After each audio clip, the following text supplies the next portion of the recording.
पिछले 15 दिनों में गुजरात, दिल्ली और हिमाचल प्रदेश में पॉलिटिकल माहौल हमने देखा और बहुत ही उलटफेर देखने को मिला। ना ही तो दिल्ली में भारतीय जनता पार्टी ने सोचा था कि उनको सीटें कम आएंगी और वो सरकार नहीं बना पाएंगे।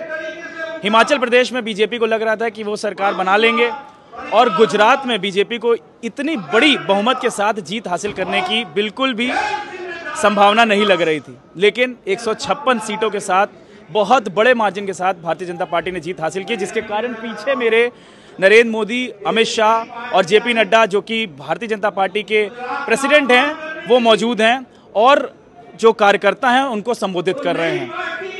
हमने गुजरात, हिमाचल और दिल्ली तीनों जगह रिपोर्ट की और हमने दर्शकों को दिखाने की कोशिश की कि क्या ग्राउंड रियलिटी है। जहां तक एग्जिट पोल्स की बात की जाए, एग्जिट पोल्स ने भी जो आंकड़े दिखाए थे लगभग सभी जगह वैसी ही सीटें आई हैं।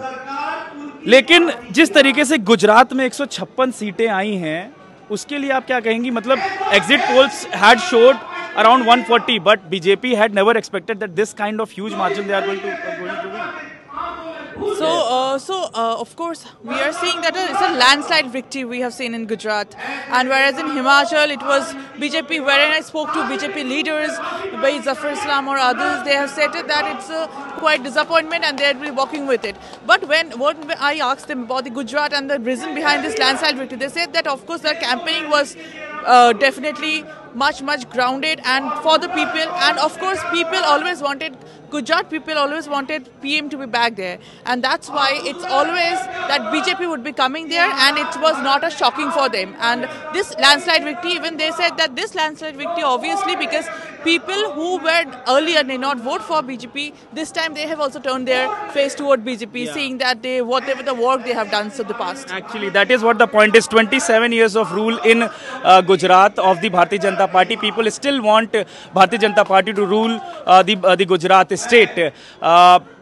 The Gujaratis, while we were reporting over there, we saw that how the people were remembering those days at the time of the Congress rule, where a lot of riots and lot of tense situation kept happening in various parts like Godhra and various other parts. So बहुत सारे लोगों ने हमसे बात बोली कि हम वो चीज़ नहीं चाहते हैं दोबारा, इसलिए हम किसी दूसरे को नहीं।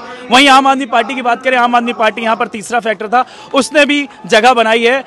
लगभग पाँच सीटें आ गई हैं आम आदमी पार्टी को। तो इसका मतलब है कि आम आदमी पार्टी का ये कहना है कि अब हम राष्ट्रीय पार्टी भी बन गए हैं। तो कहीं ना कहीं थर्ड फ्रंट ने अपनी जगह बना ली है गुजरात में। तो आने वाले टाइम पे बीजेपी को या कांग्रेस को, क्योंकि जिस तरीके से आम आदमी पार्टी ने यहाँ जगह बनाई है, आपको याद रखना होगा इसी तरीके से पंजाब में भी जगह बनाई थी और उसके बाद जब दूसरी बार इलेक्शन हुआ तो पंजाब में आज के टाइम पे आम आदमी पार्टी की सरकार है।